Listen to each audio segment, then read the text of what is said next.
Харлаанд болж баярлалаа үзэгчтэй нэг сэдвээр ярилцах цаг эхэлж байна. Өнөөдрийн ярилцах сэдв маань коронавирусын халдварын эдийн засагт үзүүлж байгаа нөлөөлөл бид өнөөдөр юу илүү анхаарах шаардлагатай болж байна гэдэг дээр маань эдийн засагч маань засагчд маань байр суурийн үзэл бодлоо илэрхийлэхээр цугласан байгаа. Ингээд өнөөдрийн зочдоо танилцуулъя. Эдийн засагч Инх Баяр, эдийн засагч Дөлгөн, эдийн засагч Мөн Эрдэнэ. Бидний урилгыг хүлээн авсан та бүхэнд баярлалаа.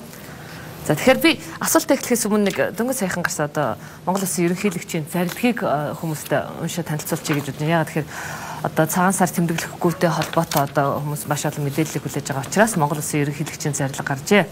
За үндсэн хуулийн 33 дугаар зүйлийн 1-р хэсгийн 3 дахь заалт Монгол Улсын ерөнхийлөгчийн тухай хуулийн 12 дугаар зүйлийн 12 дахь хэсэг үндэсний аюулгүй байдлын зөвлөлийн 2020 оны 2 дугаар сарын 11-ний өдрийн 07:05 дугаар зөвлөмжийг үндэслэн зарлиг болгох нь дэлхийн олон улс болон манай хөрш бүгд найрамдах хятад ард улсад шинэ коронавирусын тархалт эрс нэмэгдэж байгаатай холбогдуулан 17 дугаар жарны хотол төгс хэмээх төмөр хулган цагаан сарын баярыг тэмдэглэхгүй байж болзошгүй аюулаас урдчлан сэргийлэх зорилгоор дараах арга хэмжээ авахыг засгийн газарт чиглэл болгох сугай гэж заасан нь за үүнд шинэ коронавирусын тархалцын нөхцөл байдалтай уялдуулан хүн амыг урдчлан сэргийлэх зорилгоор гамшигаас хамгаалах тухай хуулийн 10 дугаар зүйлийн 11 дахь заалтад заасан гамшигаас хамгаалах бэлэн байдлын зэрэглэлийг үе шаттайгаар сонгон хэрэгжүүлэх шийдвэр гаргах.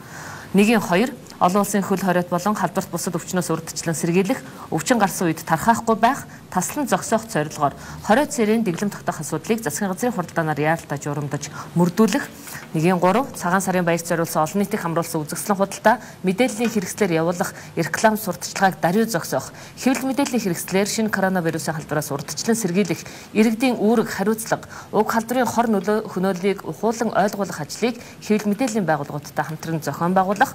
1-4 дэлхийд дахинд хүнээс хүнд, мал амьтнаас хүнд халдварлах халдварт өвчин ихээр тархах улсантай холбогдуулан гамшигаас хамгаалах тухай, эрүүл мэндийн тухай болон бусад хууль тогтоомжийг боловсронгуй болгох, хууль тогтоомжийн төслийг боловсруулж, улсын хурлын хаврын чуулган, за шаардлагатай бол ээлжид бус чуулганаар яаралтай гормоор хилцүүлэх.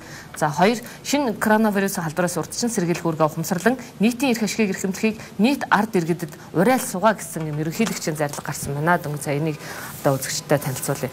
За тэгэхээр коронавирусын халдвар одоо хэдийгээр манад одоо бүртгэгдээгүй байгаа ч гэлээ гэсэн маш эрсдэлтэй гэсэн одоо энэ жагсаалтанд ангирч одоо хамаарагдчихэв. Тэгэхээр нөхцөл байдал цаашаа юу яаж үргэлжлэх нь вэ гэдэг мэдээж олон нийтийн хувьд маш анхаарлын төвд байна. Тэгэхээр зах зээл дээр одоо түүхий эдийн одоо зэсийн хаанч одоо газрын засгийн хаанч гэдэг унж байгаа үзүүлэлт байна. Манай нөгөө эдийн засагчийн юунаас хамааралтай гэдэг бодохоор бид нар яг ямар асуудал тулгараад байна вэ гэдгийг эдийн засагчид манай яаж харж байна. Бид нар эндээс нөө сэргийлэх гэдэг юм уу одоо урдчилсан арга хэмжээ авах юм боломж хэр байна гэдгийг бид ер нь хэрхэн харах вэ? За нүүрс төмрийн өдөр зэс газрын тос бүгд 10-аас дээш уналт үзүүлчихлээ сар гарны хугацаанд.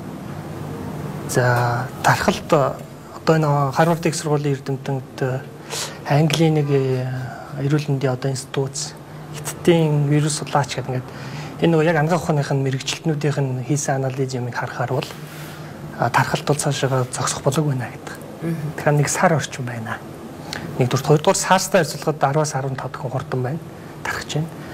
Дээрээс нь эдийн засгийн нөлөөлөл нь 5-аас 10 дахин том байх эрсдэлтэй гэж байна. Тэгэхээр энэ цаашаа ингээд үргэлжлэх нь үнэн бол улам бүр одоо түүхий эдийн зах зээл дээр үн ханш доор байх юм нөхцөл байдал бол эрсдэл нэмэгдэж байна. За тэгэнгүүт манайх ч нөө 90 орчим хувийн экспорт 90% нь түүхий хийж байгаа. Ингээд богино хугацааны шок бол одоо орж ирэх магадлал бол байна. Гэхдээ яг одоохондоо одоо банкны секторт өдөр болгон валют аваа зардаг хүний хувьд ажиглахад бол ямар нэгэн эффект орж ирээгүй 50 байна зах зээл. Цаашдаа удах юм бол эрсдэл үүсгэхийг үүсэхгүй. За ийм нөхцөл байдалтай ерөөдөө байна. Хамгийн гол нь хэр удаан ингээд нөхцөл байдал энэ чинээр үргэлжлэх вэ гэдэг нь өөр их төвхтэй. Вакцины гарах хугацааг дор 6 сар цаашаа 18 сар гэдээ яриад байна. Бас гадны одоо албаны байгууллагууд нь. Тэгэхээр энэ тохиолдолд бид нар ямар ч байсан юм болзошгүй эдийн засгийн эрсдэлд бэлэн байх төлөвлөгөө гэдэг зүйлтэй байх шаардлагатай болж байна. Зүгээр би миний хувьд одоо мэрэгчлэний хувьд сүүлийн хэдэн жил олон жил ярьсан да энэ хежинг гэдэг зүйлийг хийя. Энэ зэсийн үн унах, нүүрсний үн унах, алтны үн унахаас хамгаалсан энэ хежингүүдийг хийя. Нефтийн үнээс өсөлтөөс хамгаалсан хежинг хийя. Тэгэхгүй бол энэ манай эдийн засгийн тогтворгүй ерөөсөө байна. Гэт ингээд олон жил ярьсан, хэлсэн харамсалтай нь одоо мэдээж хэрэг ийм нийслэл гарна гэдгийг хэлж мэдэхгүй шүү дээ. Би хинч урьдчилж хэлж мэдэхгүй. Гэхдээ нөгөө эрсдлээс хамгаалах төлөвлөл гэдэг чинь л энэ аахгүй да. Хейжинг. Тэгээд тэрнээс нэг нь хийсэнгүүлдэ харамсалтай. Тэгэхээр одоо ингээд үнийн доод төвшөнд нэгэнтээ ирчлээ. Тэгээд цаашаага одоо гол нь үн унжаага бол нэг хавхан зарах тухай бодох хэрэгтэй л гэж харагдаж шүү дээ. Энэ боломж юу гэдэг асуулт шаарсан. За та хоёрын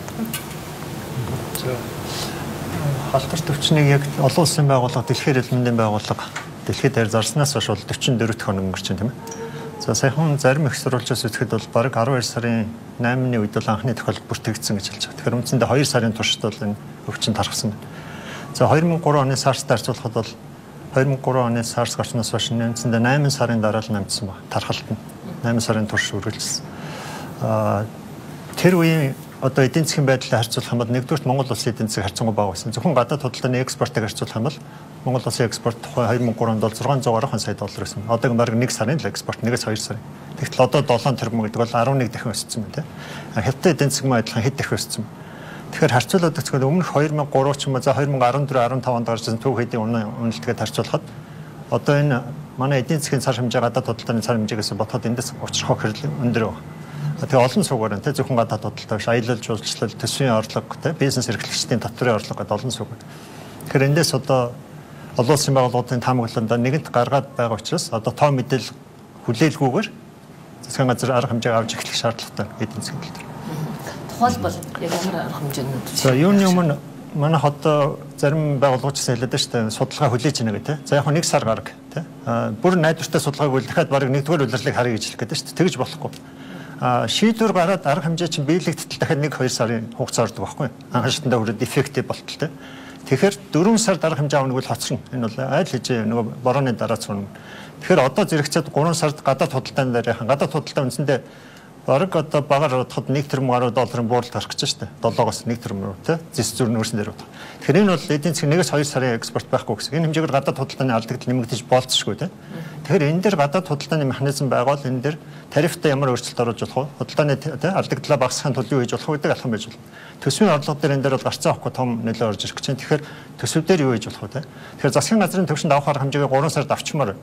Тэгээд их хурлд оруулж шийдвэрлэх тариф юм бусад асуудал байвал хаврын чуулган эхлэн гот хамгийн ихний ээлжинд хэлэлцүүлэх ийм бэлтгэлтэй явахгүй бол одоо олон улсын төвшөнд хятад эдийн засаг хэдэн болох гэж байна гэдэг бид нар дахиад судлах хэрэггүй. Энэ бол аль улсын болоод аль хэдийн хийчих. Гагцхан манад хамааралтай төмөрлөгийн үйлдвэрлэл, гангийн үйлдвэрлэл, коксын нүүрсний эрэлт хэрэгцээ хэр бурах вэ гэдгийг л бид нар тэр тоон дундаас олж авах хэрэгтэй. Энэхээр эдийн засгийн бол санал 100% нийлж байна. Энэ дээр бол санхүүгийн доктортой байдлын зөвлөл гэж байдаг. Монгол онг, сангийн яам, санхүүгийн зохицуулах хороо. Тэгэхээр энэ зөвлөл маань илүү санаачлагыг гартаа авч ажиллах хэрэгтэй болов уу гэсэн тийм бодолтой байна. Яагаад тэгэхээр экспорт бол сая хэллээ 1 тэрбум гаруй доллараар бол буурах нэ 2020 оны төлөвлөгөөг харахад.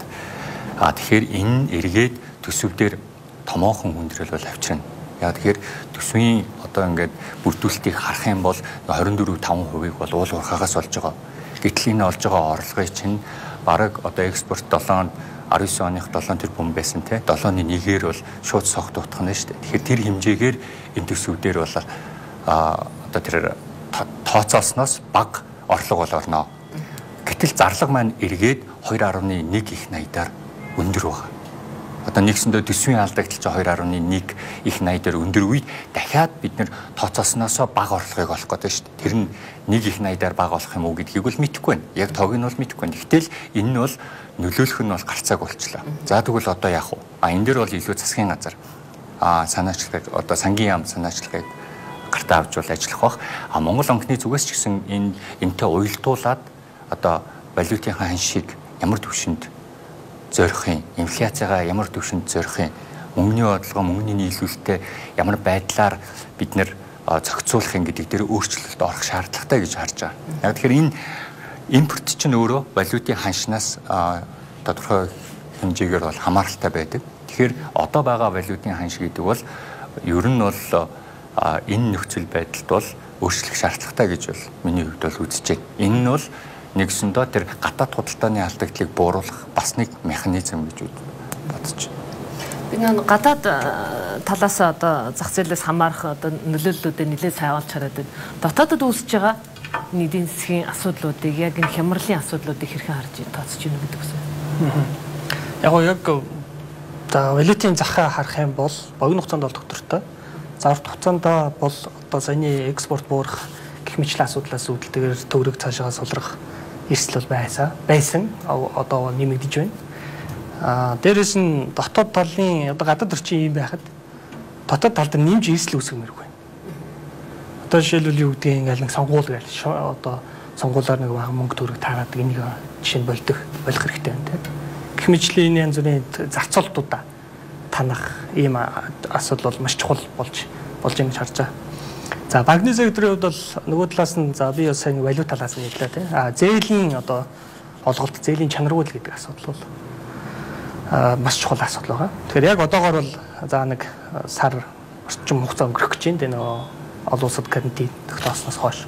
За манай одоо эдийн засагт банкн дээр банкны систем харахаар за өөрсдийнхөө одоо банкны тоогоо ингээд харахаар энэ дөр бол ямар нэгэн сөрөг нөлөөлөл байхгүй байна. Тэгэхдээ энэ ч өөр урт хугацаанд ингээд одоо юу гэдгийг 3 сараас дээш хугацаатаагаар үргэлжлэх юм бол тасралтгүй ингээд үргэлжлэх юм бол чанаргуулын асуудал хөндөгднө. Тий. Тэгэхээр энэ бүх одоо шинэ 20 оны нөхцөл байдалд яаж банкны сектор тасан зохицож ажиллах вэ гэдэг зүйл бол одоо бас нэг шинэ гэрийн даалгавар болж ирж байна л да. Энэ гэрийн даалгаварт бид харин хэд их бэлтгэлтэй байж чадж байгаа, хэрэг сэрэмжтэй, мэдрэмжтэй байж чадж гинөө гэдэг асуултаас гарч ирдэг. Энэ бол ямар нэг төрлийн эрсдэл тийм ээ. Одоо халдварт өвчний ч юм уу тийм эрсдэл. Өвшөө энэтэй адилхан одоо байгалийн амжилт үзэгдэлч болдог тийм. Тэгэхээр ийм нөхцөл бид нар нөгөө бэлэн байх уу гэдэг ч маш чухал тийм. Ийм нөхцөлд яаж ажиллах вэ гэдэг нь эрсдлийн менежмент хэрэгтэй тийм. Хамгийн гол нь энэ үед бол иргэдээс бизнес эрхлэгчдээс маш олон асуулт харж шít. Гадаад худалдаа буурах юм уу яах юм тийм. Төсвийн орлогын яах юм, татвараа яах юм, ханшаа яах юм, үн өргөн хэрэглээний барааны үн яах юм гэдэг. Энэ асуултуудад зөвхөн би даасан судлаач ч юм уу хувь хүн биш тийм. Манай институтууд хариулах хэрэгтэй шүү дээ. Монгол банк, сангийн ам, гадаад ам, хүн сүлээ аж ахуй юм тийм. Тэгэхээр шийдвэр гарахгүй ч гэсэн дор хаяж судалгаа байвал эдгээр асуултууд нь хариултыг өгөх хэрэгтэй. Бид ингэж судалж байна. Ийм төлөвтэй байна. Ийм арга хэмжээ авах гэж байна. Ингэх юм бол энэ нөгөө ойлгомжгүй байдалтай паникт орохгүй байх. Ямар арга хэмжээ авах гэж байна ил тод байх. Тэг мэдээж шуурхай авах ил тод байх. Энэ арга хэмжээгээ шуурхай авах хэрэгтэй. Мэдээж улсын онцгой комиссуулаа эрүүл мэндийн ам зөвхөн өвчлөлийн тархалт талаас нь бол хэлж шүү дээ. Хандлага юм байна. Олон улсын байгууллага гэж байна. Одоо бол яг үндсэндээ 1 сар гаруй бид нар халдварт өвчний тухай ярьлаа шүү дээ. Яа тархаж байгаа тухай. Тэгэхээр одоо гарч босчихгүй импактын тухай төрийн бүх байгууллагууд энэ талаараа мэдээлэл иргэдэд бизнес эрхлэгчдэд өгөх хэрэгтэй. Тэгэхээр дараагийн ямар нэгэн шийдвэр гаргах ч бол нөгөө бидний гаргадаг асар том дутагдал байна шүү дээ. Маргааш ийм шийдвэр гарлаа гэж хэлдэг. Тэгэхгүй тулд одоо гарах гэж байгаа шийдвэр олон нийтэд танилцуул бизнес эрхлэгчдээс одоо саналын асуулаа тийм. Гадаад худалдаан дээр ямар зохицуулт хийх гэж байгаа. Үн хаш өсөх юм бол дутагж байгаа бараа бүтээгдэхүүний нийлүүлэлтийг яах юм гэдэг ч юм уу. Тэгэхээр энийг мэдээлэл олон нийтэд төрөх нь өөрөө дараагийн үнийн хомсдол үүсэхгүй байхад бол чухал хэрэгцээтэй арга хэмжээ. За коронавирусын хэдэн хүн халдвар авах, хэдэн хүн нас барахыг бол 1 сарын сүүлээр бол гаргаж ирсэн таамаглалыг харсан л да. Хятадын шинжлэх ухааны академиас гаргасан байсан тэр тоонуудыг харахад бол 2 сарын дундуур бол хамгийн өндөр тархалтай бол яваад за ерөн тархалтын буурах циклийг ингээ харахад 3 сарын сүүл 4 сарын ихэр бол байсан. Тэгэхээр энэ хугацаанд гэдэг буюу одоо нэг ойролцоогоор нэг 2 сар гаруй хугацаа байна шүү дээ. Энэ бол яг хамгийн чухал бол үе нь байгаа. Энэ чухал үед эдийн засагт хамгийн өндөр нөлөөтэй байгаа гэж бол би үзэж байна. За яг энэ үед жижиглэн борлуулалт буюу манай эдийн засагт маш хамгийн олон одоо малчтын дараагаар бол хамгийн их ажлын байрыг бүрдүүлдэг салбар маань ямар нөхцөл байдалд байх вэ гэдэг нь эргээд монголчуудын амьдралд бол ихээхэн хэмжээгээр бол нөлөөлж байгаа гэж би харж байгаа. Энэ үед бол Монголын хувьд бол яг статистик мэдээлэл бол хувь хүн биш илүү институтс гарах ёстой. Тийм учраас яг одоо надаагаар судалсан зүйлүүд бол алга. Хятадын жижиглэн борлуулалтыг харахад бол 3-5% бол буурсан байгаа. Өсөлттэй явж исэн нь бол бараг өсөлтгүй болоод нэгсэндээ хомигдож эхлэх хандлага ажиглагдсан. Энэ бол зарим хотуудад шууд 100% хөл хорой тогтоогоод тэгээд хот хоорондын хүн зорчих тэр бүх боломжийг бол хаацсан шүү дээ. Харин Монголын хувьд бол одоохонд тийм арга хэмжээ аваагүй. Ямар ийм арга хэмжээ аваагүй ч гэсэн энэ борлуулалтууд бууж байгаа нь эргээд нөгөө макро төвшөндөө манай олж ирж байгаа экспорт, импортын тэр орлого зарлагтай холбогдлолтойгоор бол буурж байгаа нэгдүгээр. Хоёрдугаар тодорхойгүй байдал үүссэн учраас хүмүүс өөрсдийнхөө зарлагыг одоо муу цаг ирж магадгүй гэдэг айцтайгаар бол багасгаж байгаа гэж бол бодож байгаа. Гуравт нь бол мэдээж бусад олон хүчин зүйлүүд бол орох л та. Маш их хувийг эзэлж байгаа нөө жижиг зам худалдаа эрхлэгчид нөө жижиг дунд үйлдвэрүүдийн хувьд одоо хамгийн одоо чанга гэж хэлж болох үедээ тулгарч явах шиг байна л да. Эдний гол нөгөө үндсэн их уск маань ерөөсө бүгд зээл байгаад идэг. Гэтэл одоо хөл хорио тогтоочлоо. Нөгөө хамгийн их орлогын их усрыг бүрдүүлдэг нөгөө цагаан сарын баярыг маань албан ёсоор одоо хориглож ийн хөл хориотой холбоотойгоор. Тэгэхээр нөгөө хүмүүс маань одоо яг нөгөө зээлийн дарамтанд, хүүний дарамтанд орж эхэлж байна да. Тэгэхээр яг энэ үед одоо энэ нөхцөл байдал нь одоо нөгөө зээлийн гэрээ байгуулахад нөгөө давагдшгүй хүчин зүйл гэдэг юмд энэ хамаарагдах уугүй юу? Хамаарагдах бол одоо энэ зээл ядаж энэ хугацаанд энэ хууль хорооны онцгой энэ одоо нөхцөлд нөгөө зээлийн асуудлыг хөнгөлдөг юм уу, эсвэл чөлөөлдөг юм уу? Ийм бодлого ер нь хэрэгжих боломжтой. Манайх ийм шаардлага байна уу гэвэл одоо байгаж харагдаад энэ хамгийн гол нь санхүүгийн зохицол хороо юм уу? Монгол банк юм уу? Энэ чиглэл дээр яг ямар арга хэмжээ авах шаардлагатай ч гэдэг юм уу? Ер нь яаж харж байна энэ чиглэл? Сайхан манай үндэсний хөдөлгөөн ажлын танхим энэ давгч хүчин зүйлийн гэрчлэгийг олгож шүү дээ. Хүссэн компаниуд. Гэхдээ энэ бол голцлол гадаад худалдаа эрхэлж байгаа компаниуд. Гэрээгээр хүлээсэн үүргээ биелүүлэх боломжгүй болоод давгч хүчин зүйлээс хамаарат нийтлүүлэх хэвээр бараа бүтээгдэхүүн ч юм уу хугацаа авчрах ийм нөхцөлд манай хөдөлгөөн ажлын танхим бол энэ давгч хүчин зүйлийн гэрчлэгийг олгодог албаас нь. Нөгөө талаар яг сайн өөрөө чи асуусан жижиглэн худалдаа эрхлэгчид яах вэ? Гол нь зээлийн дээр яах вэ? Тэгэхээр энэ дээр гарцаа авахгүй манай сангийн худалдаа асуудал хариуцсан хүн сэдвэж хаан болон Монгол банк хамтраад энийг ярилцах хэрэгтэй. 1-2 сарын тухайд бол яг энэ ингээд эрсдлээ 5 хүн даа гэдээ орчиж болно те. Хугацаа удах юм бол яг гэдэг асуудал гарч байна. Тэгэхээр энэ дээр зөөлөвчлөгийн хараа хэмжээ нь одоо би удаадараа хэлээд байгаа те. Төсөвтэй тол хэл гэж зөвлөд байгаа шүү дээ. Төсөвдөр сая ярьсан 13.8 их нийтийн зарлага бид нар тавьсан байна шүү дээ. 2 их нийтийн алдагдaltaд. Тэгэхээр энэ хэмжээгээр нүдэн анид явах юм бол төсвийн алдагдал маань ихсэн тэр хэмжээгээр хамгийн аюултай нь энэ дээр ч нөгөө жижиг хөрөнгө оруулалтад маш их байхгүй. Тэгэхээр санхүүжилтэнд дуусахгүй юм дээр одоо хавар тендер зарлаад ажил эхлэх гэдэг шүү дээ. Тэгэхээр тэр тендерт орж байгаа компаниуд үндсэндээ энэ жил зээлэн дээр шатнаа л гэсэн үг. Ажил нь дуусахгүй тийм ээ. Банкнаас зээл аваад ажиллаа эхэлдэг. Хөрөнгө оруулалт нь оны эцрэг гүйц санхүүжилтэнд орохгүй. Тэгээд нөгөө онд амжсан царцдаг барилгын тоог нэмэх гэж шүү дээ. Тэгэхээр ингэхгүй тулд нэгдүгээр төсөвтэй тодтоолаа гэдэг ядаж макро төвшөндөө эрсдлээ буруулж тийм. Хоёрдугаарт тэр хэмнэсэн зардлаас одоо ёстой нөгөө жижиг дунд бизнес эрхлэгчдээс юу худалдаж авах гэдэг тэрэн дээр ч орон зай гарна шүү дээ. Тэг үндэсний үйлдвэрлэлээс бараа бүтээгдэхүүн худалдаж авъя гэдэг. Яг энэ асуудлуудаа тодорхой гараад ирэх юм бол олон асуудал шийдэж болно л да. Одоо дутагдаад байгаа импортоор орж иж байгаа олон төрлийн хүнсний бүтээгдэхүүн байна шүү дээ. Тэгэхээр тэрийг одоо нөх харах юм одоо бодож болно шүү дээ. Тэ? Одоо өшөө зундаа үргэлжлээд хүнсний ногоо 5-6 сард дутагдвал яах вэ те? Тэрийг яаж нөх вэ? Энийг дотоодын жижиглэн бодлоо эрхлэгч хүнс ногоо тариаламжтай одооноос захиалгаа өгч болно шүү дээ. Тэжлээ төлхөө зээл гаргаж болно те. Ингээд тэнд учрах алдагдлыг төрөөс багч гэсэн юм компенсац нөхөн олгоор хийж болох болцоонууд байна. Зээлийн тухайд яг нөө давагдчихгүй хүчин зүйл гэдэг дээр яг юу хамаард юм бэ? Яг ийм нөхцөлд одоо нөгөө энэ зээлийн хөнгөлөлт, хүүний хөнгөлөлт энэ төр дээр ер нь боломж гарах тийм одоо дүр зураг байна. Яг одоо давагдчихгүй зүйл гэхээр нөгөө байгалийн гамшиг гэдэг ингээд эхэлнэ шүү дээ. Тэгээд мэдээж хэрэг тодорхой төвшөнд одоо хөл хорой яг бүрэн тогтоож ийж гэдэг ч юм уу те. Иймэрхүү тодорхой шалгуурууд тодорхой тавигдж ийж давагдчихгүй хүчин зүйл гэдэг рүү одоо орно гэдэг бас юм байдаг байх. Би бол зээлийн мэрэгчлэлтэн зээлийн талын хариуцдаггүй учраас шууд нарийн хэлж мэдэхгүй. Гэхдээ ер нь зээлийн гэрээний ерөнхий зохицуулалт юу гэхээр зээлийн чанаргуудлыг даатгсан даатгал бол байхгүй. Үндсэндээ байхгүй. Тэр бизнес эрхлэгч одоо юу гэдгийг гаднаас юм авчирж агаад тэр нь одоо шатчихуулж гэдэг юм уу. Тэрэн дээр бол даатгалууд байдаг тийм. Зээлийн эслийг даатгсан даатгал бол Монгол байхгүй. Нэгдүгээр нь тийм. Нэгдүгээр. Хоёрдугаар одоо энийг хөндлөнгөөс нь зохицуулна гэдэг бол зохицуулах институт гэж бас байхгүй. Тодорхой институт. Жишээлбэл Монгол банк гэдэг үзэх юм бол Монгол банк бодлогын байгууллага. Энэ ч өөрөө арилжааны бизнесийн орчинд болж байгаа одоо эрсдэл. Тэгэхээр зохицуулах хорооноос хамаарахгүй. Санхүү зохицуулахаар бол бүр чинь Монгол банкны секторыг зохицуулахгүй шүү дээ. Тийм банк санхүү байгууллага зохицуулна. Тэгэхээр бүр ямар ч хамааралгүй. За иймэрхүү ингээд асуудал. Зүгээр одоо гэдэг шатны төвшөндөө тест тэр нөгөө төрийн одоо эрх бүхий албан тушаалтан байгууллагуудын хүмүүс нь одоо тодорхой ажлыг гаргаад тэгээд тэн дээрээ ярилцж хагаад шийдлийг олох хуулбар бол мэдээж байж болно. А зүгээр нөгөө өвчин идэгдэг вакцин гэдэг шиг тийм вакцин бол байхгүй. Яг энэ асуудал дээр. А зүгээр энэ корона гэдэг асуудал өөрөө монголчуудад маш олон зүйлийг ухааруулж хэлж байна. За нэгдүгээр түүхийдээ зархаа болоо гэж бид нарыг. Хоёрдугаар хятад руу бүх юмаа зардгаа болоо гэж байна. Тэ? Гуравдугаар хоол хүнсээ өөрсдөө тариад ургуулад идчихдэг болоо гэж байна. Тэ?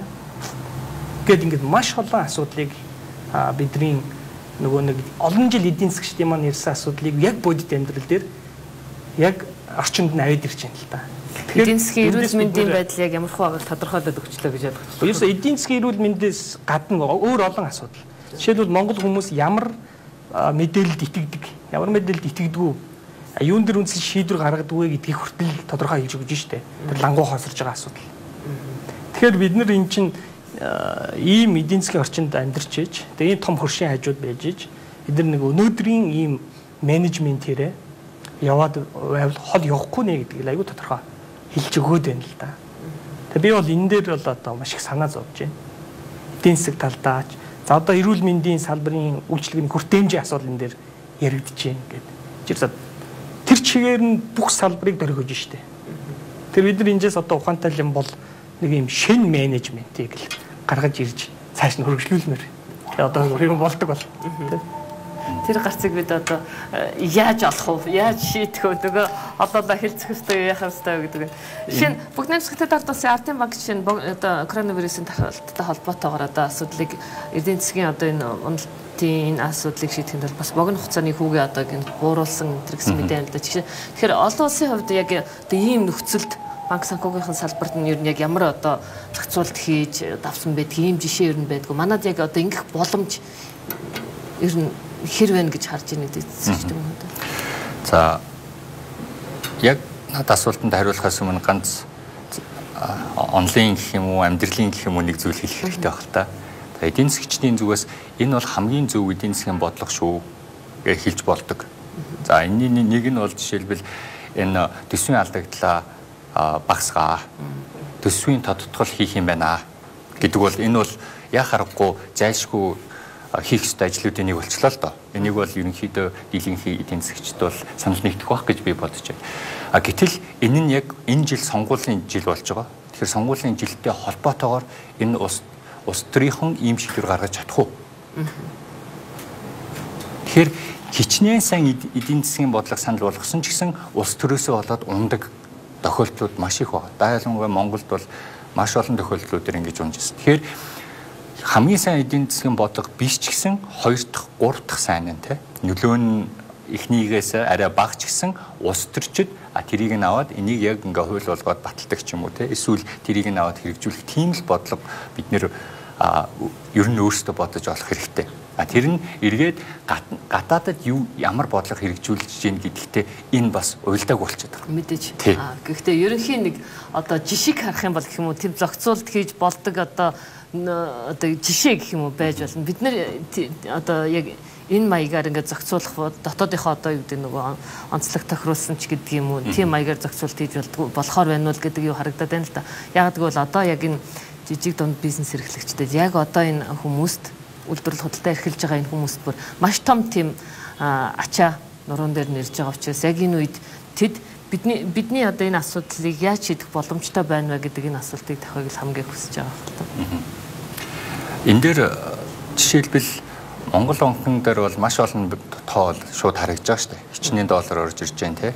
Гадаад худалдаанаас хичнээн гадаад худалдаагаар одоо импортоор манайхаас хичнээн доллар гарч явж байна. Энэ тоон дээр ингээ хараад за импорт экспорт бол тэдийн хэмжээгээр буурчлаа.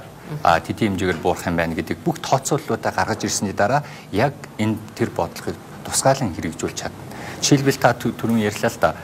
Энэ жижиглэн худалдааны салбарт маш олон худалдаачид маань зээлээр гаднаас бараад оруулаад ирсэн юм байна. Энэ нь одоо ингээ баг хүмүл хөрөнгөхийн цаашаа те лангуур дээр борлуулахдаггүй бол энийг ямар нэг байдлаар force majeure буюу давхцгүй хүчин зүйл гэж үзээд банкнаас ямар нэг тийм хөнгөлт ч юм уу үзүүлэх боломжтой юу гэдэг. Тэгэхээр яг энэ дээр үзүүлэх ямар нэг арга хэмжээ авъя гэвэл бас л тоо хэрэгтэй шүү дээ. За яг хэдэн жижиглэнгийн худалдааны эрхлэгчид жижиглэнгийн үйлдвэр эрхлэгчид зээлтэй байгаа юм бэ? Хэдэн иргэд байгаа юм бэ?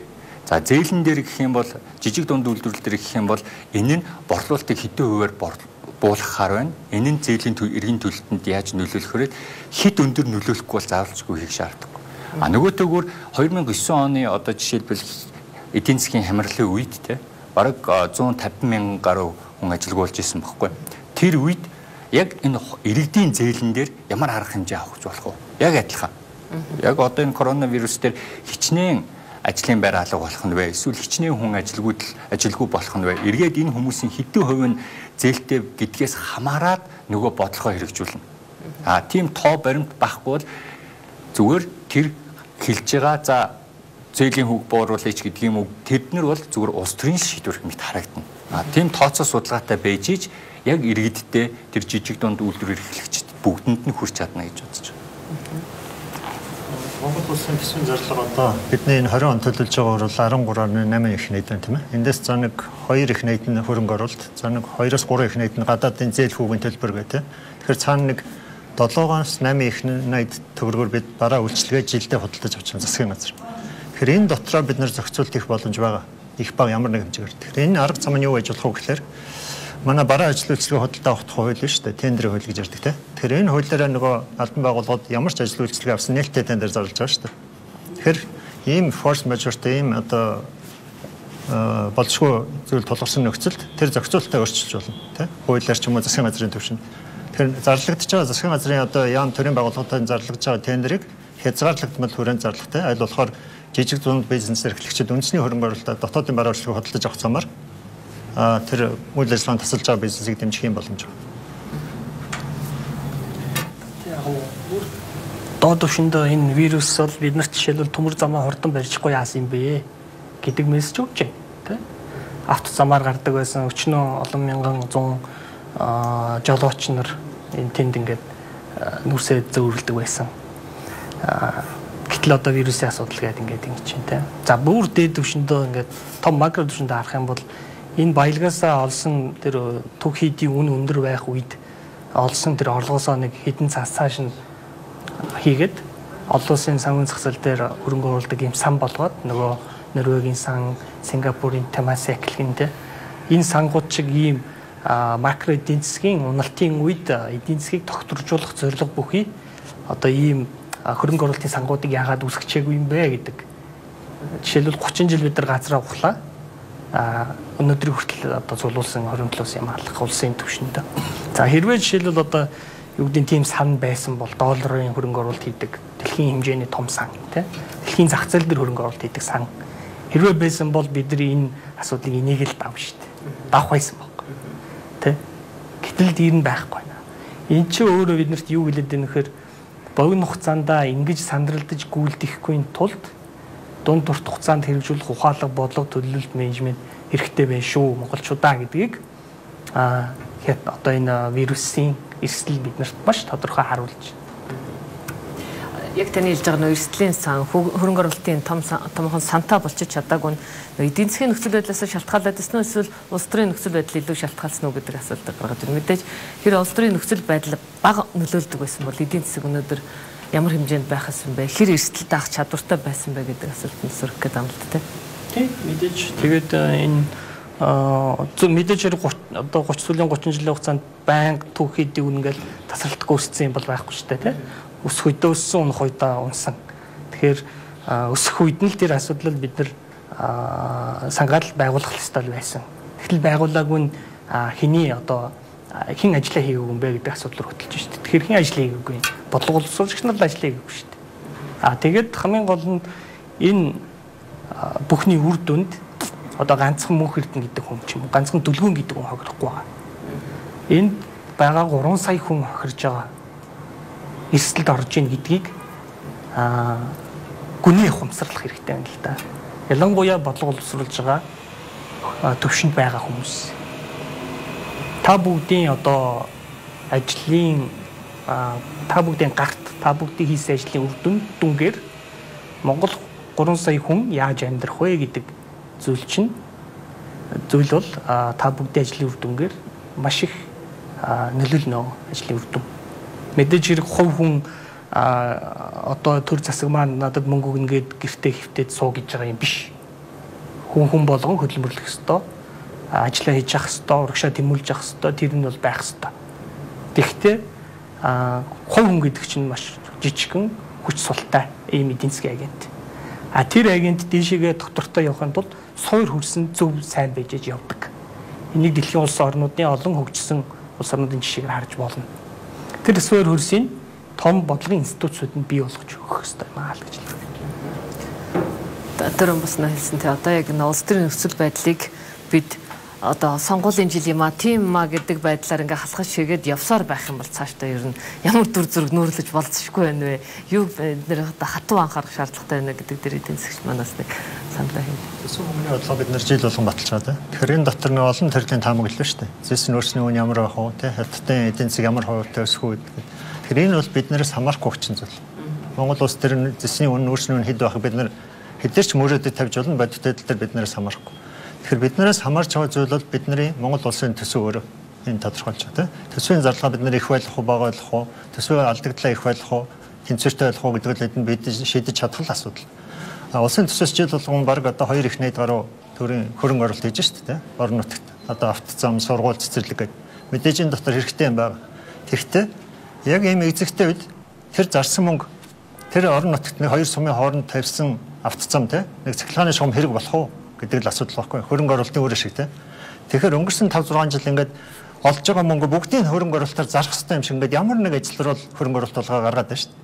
Тэгж түрүүний мөнх эрдэнэ хэлж байгаатай саналыг үргэлжлүүлж байгаа. Тэгэхээр тэр мөнгийг зарснаас илүүтэйгээр нэгдүгээр үүрэг шигтэй хөрөнгө оруулалт ихтэй өвгөөдөө баялагын сан хөрөмтлүүлэх хэрэгтэй. Тэгэх юм бол ийм савлгаатай үед тэр чинь бид нартай эргээд ашиг тусуулна. Нэг бол тэр хөрөмтөл байх хэрэгтэй. Өгвөл баялаг бий болгодог нөө дотоодын үйлдвэр байх хэрэгтэй. Ядаж хүнсний үйлдвэр ч юм уу. Тийм юм зарахгүйгээр ямар ч орлого оруулалтгүй автоцам соёлын төв рүү бид нар хамаг хөрөнгө оруулалтаа хийсрээд тэгээд тэр мөнгө маань үндсэндээ жил болгоны гарч байгаа төсвийн алдагдал чинь үндсэндээ л тэр шүү дээ бид нар үр ашиггүй хөрөнгө оруулалт байхгүй. Тэгэхээр энийг шийдэж байгаа арга зам маань манай улс төрийн тогтолцоо. Энээс л хамааралтай. Энд дээр яг иймэрхүү маш олон саналыг бол миний мэдхийн л нэг 10 гаруй жил ярьж байна тийм баялагын сан байна тийм. Энэ бол саяхан 16 оны сонгуулийн дараа ярьсан зүйл биш шүү дээ. Өөр 2008 онд л ярьжсэн зүйл байхгүй. Тэгээд одоо байгаа асуулт нь миний асуумаар байгаа зүйл нь юу вэ? Тэгэхээр яагаад хэрэгждэг вэ? Энэ дээр бол баялагын сан байгуулах ёсгүй гэж дуурж байгаа хүнийг би л харсангүй. Бүгд шаардлагатай хэрэгтэй. Тэг яагаад байгуулдаг вэ? Тэгэхээр миний түрүүний хэлээд байгаа нөгөө улс төрөөс маш их хамааралтай болчиход байна. Төрийн мөнх эрдэнэ хэллээтэй бодлого боловсруулагчаа тэгээд яг бодлого боловсруулж байгаа төрийн албаагчд бол санал зөвлөмжөө бол гаргаад өгчнө. Яг шийдвэрийг хэн гаргаж байгаа юм гэхээр улс төрчид гаргаж байна. Тэр төсвийг хаана яаж соёлын төв барих уу, зам барих уу, эсвэл нэг тийм продактив буюу үйлдвэрлэл эрхэлсэн эргээд нөгөө төсөвтэй мөнгө өгдөг ийм хөрөнгө оруулалт руу хийх үү гэдгийг тэрийг хэн шийдэж яах гэхээр нөгөө л парламентаас сууж байгаа манай гишүүд шийдэж байгаа. Тэгэхээр тэр гишүүдийн ашиг сонирхол нь юу вэ гэхээр яг өөрөө нэг хийсэн юм шиг болж харагдахаар тий. Тэгээд тэр нь болохоор цаагаараа бас ямар нэг байдлаар тэндээс улс төрийн болоод улс төрийн бус ашиг олж идэг. Тиймэрхүү юмруу зарах сонирхол их байгаа учраас энэ саяны 2020 оны улсын төсөв чинь 2 их наядаар одоо зөрүүтэй олж байгаа орлого нь зарж байгаа зарлагаас 2 их наядаар баг гарч байгаа. Энд чинь тэгээд Монгол улсын төсвөө бид нэр яаж нөхөх юм гэхээр бас л зээл штэ. Нэгсэндөө Монгол улсын тавьж байгаа зээл улам л нэмэгдээд байна гэсэн үг. Тэгэхээр ойрын хугацаанд одоо яг бид нарт яг одоо нөлөөлж байгаа нөлөөл харцсангүй байгаа боловч үргэлжлэх юм бол энэ одоо асуудал үүсэхээр байна гэж байна. Тэгвэл яг одоо хийх яг одооноос маш аралтай анхаарах шаардлагатай авч хэрэгжүүлэх шаардлагатай арга хэмжээнүүд байна гэвэл юу гэж тодорхойлох вэ? Яг хувийн төвшөнд бол мэдээж нөгөө нэг эрүүл мэндийн хамгаалахын тулд олон хүнтэй газраар явжлахгүй гэдэгээс эхлэх хэрэгтэй баг тийм. За бизнесийн орчинд ажиллаж байгаа байгууллагуудын хувьд бол томоохон урт хугацааны хөрөнгө оруулалтууд хийх гэж байгаа бол төр одоо хараад нөхцөл байдал тодорхой болох хүртэл хүлээсэн нь бол илүү эрсдэл багтаа байх болов уу гэж харж байна. Яг нь ер нь ингээд бүр одоо юу гэдэг юм дэлхийн нийтээр хамарсан эдийн засгийн хямралч гэдэг юм тийм болоогүй шүү дээ. Зүгээр тийшээ хөдөлж магадгүй нэгэн эрсдэл гарч ирлээ л гэдэг асуудал ярьж байгаа. Энэ эрсдэл өөрөө цаашаага хэр томрох вэ гэдгийг бас хэлэхэд одоо эрт байна. Тэ? Тэгэхээр бүр нэг урт хугацааг бол ярихаас илүүтэйгээр урт хугацаанд одоо бүр ингэж гинэ гэдэг зүйлийг бол ярих нь бол бодит байдал ярьсан нь өөрөө яг бодит байдалтайгаа хэр нийцэх хэсэг талаараа би эргэлзэж байна. Тэгэхээр одоо юу гэдэг асуудлыг бүр их тийм хөндрүүлэх одоохондоо гэсэн нэг шаардлага алгаа л гэж хэлэх гээд байна. Болзошгүй эрсдэл байна. Яг эрсдэл дах чадвар гэх юм бол одоо ингээд харлаа тэр баялагын сан хаалга төсвийн нэм алдагдлаа тэгэхээр улсын түвшинд эрсдэл дах чадвар байгаа мó байхгүй байна. Бизнесийн орчинд байгаа компаниудын ихэнх нь бол яг л одоо нөөц сан гэдэг зүйлийг бол үүсгэж амжаагүй байгаа. Цөөн одоо томоохон групп компаниуд бол бас үүсгэсэн байна. Банкны секторын хувьд бол харьцангуй энэ өчнөө олон төрлийн эрсдлийг даваа дуулаад гараад ирсэн учраас бэлтгэл бол сайн байна. Тийм би бол тэгж харж байгаа. Тэгэхээр айхтар одоо юу гэдэг сандралдаал одоо бүр ингэх гэдэг шүү дээ, тийх гэдэг шүү дээ гэх нэг шаардлага байхгүй. Харин бодит байдлыг яг ингээд анхаарал ажиглах хэрэгтэй байна. Нөгөө гарч байгаа статистик тоо байранд. Тэгж байгаа тодорхой хугацааны дараа ямар арга хэмжээг авбал зүв бэ гэдэг дээр илүү тодорхой хариултууд гарч ирэх байх гэж бодож байна л да. Энд миний харж байгаагаар бол энэ коронавирус бол илүү эрүүл мэндийн салбарт гарч байгаа хямрал. Энэ эдийн засгийн хямрал болох уугүй юу гэдэг бол эргээд Монгол улс тэр дундаа Монгол банк, засгийн газар ямар арга хэмжээ авахаас шууд шалтгаална. За тийм магадлал бол байгаа юу гэхээр байгаа. За хэрвээ одоо шууд 2 сарын экспортын юу сох гацлаа гэхэд ойролцоогоор 1 тэрбум тий 1 тэрбум гаруй долларын одоо экспорт чинь хийгдэх болно гэсэн. Тэгэхээр 1 тэрбум гаруй долларын экспорт гэдэг бол өөрөө гадаад худалдааны алдагдлыг маш том хэмжээгээр өсгөж байгаа. Энэ эргээд энэ нь ханшийн хямрал руу түлхэх магадaltaй. Ханшийн хямрал нь эргээд энэ эдийн засгийн хямрал руу Монгол улсыг ч түлхэж бол мэднэ. Тэгэхээр ингээд зөвхөн нэг зүйлээс улбалаад 2 3 зүйл болоод ингээд хямрал руу явах бүрэн боломжтой гэж би бол харж байна. Наан нь хэрвээ урьдчилал тэрийг хараад арга хэмжээнүүд авал биднэрт эдийн засгийн хямрал бол гэхээс илүү бүр эдийн засаг өсөх бол бүрэн боломжтой. За яг бизнес эрхлэгчдэд зориулаад хэлэх юм бол энэ нь засгийн газраас хамааралтай буюу засгийн газрын худалдан авалтанд тендерт оролцож байгаа компаниуд илүү болгоомжтой байх ёстой. Төсвийн орлого одоо ямар нэг байдлаар бол гацсах нь байна, багасгах нь байна. Яг хэдэн хувиар гэдгийг мэдэхгүй байна. Тэгэхээр энэ тендерт орж байгаа компаниуд аль болох зээл авахгүйгээр буюу илүү эдийн засгийн чадамжтай компаниуд нь энэ засгийн газрын худалдаа авалтын ажиллагаанд оролцоосоо гэж хүсэж байна. Зээлээр ямар нэг байдлаар ингээд аваад орчдөг эргээд нөгөө засгийн газрын төлбөр нь орж ирэхгүй бол энэ компаниуд харин ч эргээд нэлээд хүндрэлтэй байдал руу орох болов уу гэж бол харж байна. Яг энэ өдрүүдэд Швейцарт дэлхийн эрүүл мэндийн байгууллага олон улсын эрдэм шинжилгээний хурал зарлаа хуралдаж байна тийм ээ. Олон улс яг энэ вирус судлалын эрдэмтэн судлаачд. Одоо энэ өвчин цаашд ямар байдалтай тархаж болох уу? Эрсдэл хэр өндөр байх хугацаа гэдэг. Тэгэхээр тэндээс ямар нэг байдлаар бидний хүлээж байгаа хариулт гарах бах. Өдрөөр улам тодорхойлно тийм. За бидэнт байгаа яг өнөөдрийн тодорхой жишээ бол 2003 оны яг ижил төрлийн коронавирусаар гарсан халдвар төвчний тархалт 8 сар үргэлжилсэн гэдэг тодорхой тоо байж. Ийм мэдээлэлд байхад энэ дээр нь хэрэг би чардахтаа бол манай өстөө дэлхийн банк олон улсын валютын сангаас бид бусад улс орны энэ тоо мэдээллийг аваад ашиглаж болно тийм. Энэ ямар байдлаар нөлөөлж байна. Тэгэхээр гол нь төрийн байгууллагууд маань бизнес эрхлэгчид иргэдийн асуугаад байгаа асуултанд үүдээс нь тодорхой байна гэж суугаад иж болохгүй. Бага мэдээлэл дээр үндэслээд одоогийн байдлаар ийм судалгаа байна, ингэж үзэж чинь гэдэг хариултаа өгөх хэрэгтэй.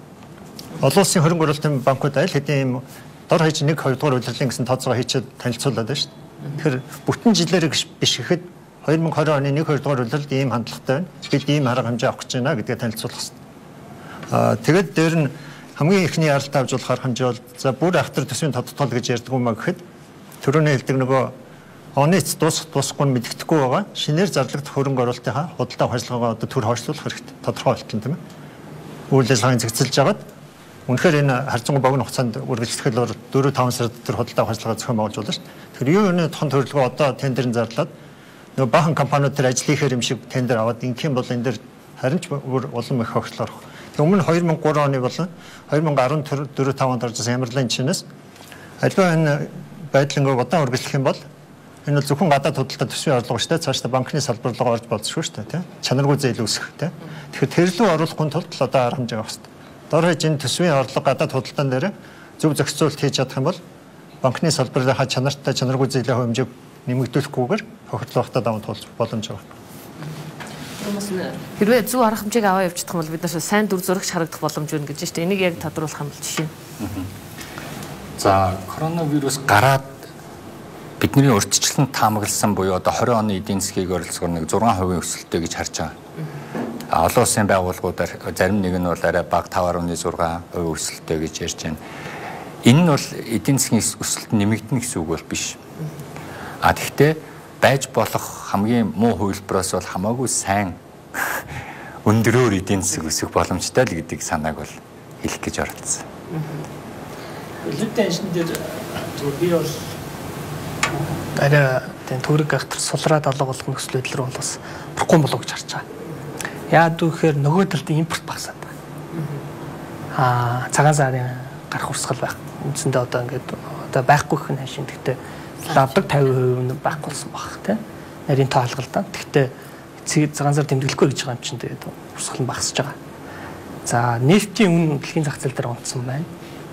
За тэгэхээр бид нар чинь нэг тэрбум орчим долларын нефть худалдаж авдаг улс байгаа шүү дээ тийм жилдээ. Тэгэхээр одоо энэ нөхцөлд чинь хүндрэлэх юм бол нефтийн үнэс ирэхгүй шүү дээ. Хямдхан болно гэсэн үг. Тэгэхээр бидний гадагшаа гаргадаг нефтийн хэмжээ үн бол багасж байна. Дээрээс нь одоо тодорхой хэмжээний карантин гэх үү тийм одоо хүүхдүүд амраацсан гэдэг байгаа нөхцөл байдлыг харахаар жишээлбэл гадаа тугжилж байгаа машины тоо багасж шүү дээ. Эцэг эхчүүд өглөөрөө хүүхдээ авах гээд машинаараа явдаг гэсэн бол бас байхгүй болж багасж шүү дээ.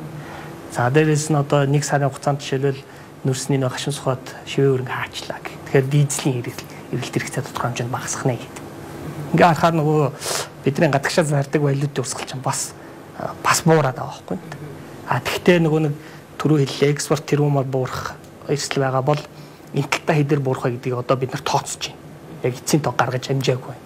Тэг ингээд нийлүүлээд харахаар бол надад бол төгрөг дээр бүрч одоо айхтар төгрөгийн ханш сулраад алга болчихно гэдэг хүлээлт бол одоогоор алга.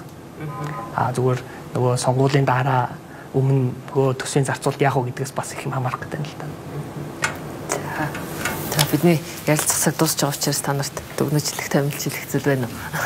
Мөнхөртнээс нь зүгээр өргөжлүүлээд хэлэхэд одоо мөнхөрт нөгөө импортын явж байгаа хандлагыг хэллээ тийм. Одоо газрын төсний үн буурсан гэдэг. Тэгэхээр энэ бол нөгөө бидний шийдвэрээс үл хамааран явж байгаа тенденц хэлж шүү дээ олон улсын. Энэ дээр бодлоготойгоор бас нөлөөлөх боломж байгаа. Гадаад худалдааны бодлогоор тийм импортоо хязгаарлах. Үр ашиггүй жишээлбэл богино хугацаанд одоо суудлын автомашины импортыг багасгах юм уу тарифаар нөлөөлөх бодлого байна шүү дээ. Ийм боломжуудаа ашиглах хэрэгтэй. Урд нь яг бид нар 90-ад оны сүүлээр нөгөө дутагдж байгаа хүнсний бараа худалдаа авахын тулд дотоодын хүнсний төмс үнсний ногооны тарифа тэгэлдэг ч юм уу иймэрхүү арга хэмжээ авч ирсэн. Тэр үүнтэй адилхан гадаад худалдааны бодлогоор зориуд нөлөөлөх юм боломж. Үнэхээр тооцоож үзээд экспорт хэмжээгээр буурахаар нь нөгөө талтай газрын төсний үн буурж байгаа ч гэсэн нийтдээ газрын төсний худалдаа олж $1 тэрбум шүү дээ. Гэтэл цаана их хэмжээний нөгөө уул орхон компаниудын худалдаа авж байгаа тоног төхөөрөмж болон бусад импорт. Тэр импортыг багасгах боломж байна. Хамгийн гол нь бид нар цаг хугацаа алдалгүй энэ төр төрийн байгууллагууд хүлээлгүйгээр судалгаагаа хийж л байх хэрэгтэй. Өөрөөсөө хамаарахгүй тэр олон улсад аль хэдийн бэлэн байгаа тоог бол бид нар дахиж нухаад авах хэрэггүй тийм. Тэгээд заавал тоог одоо нөгөө наривчлаад 4.3 4.2 гэсэн тоо бол өнөөдөр бид нар хэрэггүй шүү дээ. Хандлагын зөв томьёо болоод яг шийдвэр орохын өмнө тэр тоо дахиад апдейт хийгээд тодруулаа гаргаж болно. Тэгэхээр өдөр тутам хугацаа алдалгүйгээр авах хэрэгтэй арга хэмжээгээ одоос авчлах хэрэгтэй гэдэг. Энэ мэдээлэл судалгаагаар ингээд хангалттай хийж чадахгүй байна гэж хараад байна тийм. Хугацаа алдаж байгаа зүйл байна бас гаргаж ирсэн тооцооллуудаа хангалттай хэмжээнд хуваалцахгүй байгаа асуудалч бол байна. Нэгсэндээ тодорхойгүй байдал их ноёлоод байна л да. Тодорхойгүй байдал ноёлсон үед бол хүмүүс болон бизнесүүдийн эрсдэл нэмэгдчихлээ л гэж харж байгаа. Тэгэхээр эрсдэл нэмэгдсэн үед бол хийж байгаа хөрөнгө оруулалт те одоо худалдан авалт бүгд ингээд уйлдаад буураад байгаа. Тэгэхээр зөвхөн эрүүл мэндийн яам дангаараа биш. Сангийн яам, Монгол банк те тус бус тусын энэ институтсүүд маань за энэ тооцоололоор ингэж гарсан байна. Одоо валютын ханш ингэж өсгөнэ, инфляц ингэж буурах нэ. Аль эсвэл одоо аялал жуулчлалын салбарын таамаглалыг бид нэр ингэж бууруулж яах гээд энэ хийсэн тооцоонуудаа цаг тухайд нь олон нийтэд болон бизнес эрхлэгчтэй хуваалцж явах юм бол энэ тодорхойгүй байдал тэр хэмжээгээр буурах юм болов уу гэж бол би үзэж байна. За баярлалаа. За өнөөдрийн хэлцүүлэг өндөрлж байгаа үзэгчтэй өнөөдрийн зочин эдийн засагч Инх Баяр, эдийн засагч Дөлгөө, эдийн засагч Мөнх Эрдэнэ нар байлаа. Анхаарлаа хандуулж хамт хийсэнд баярлалаа.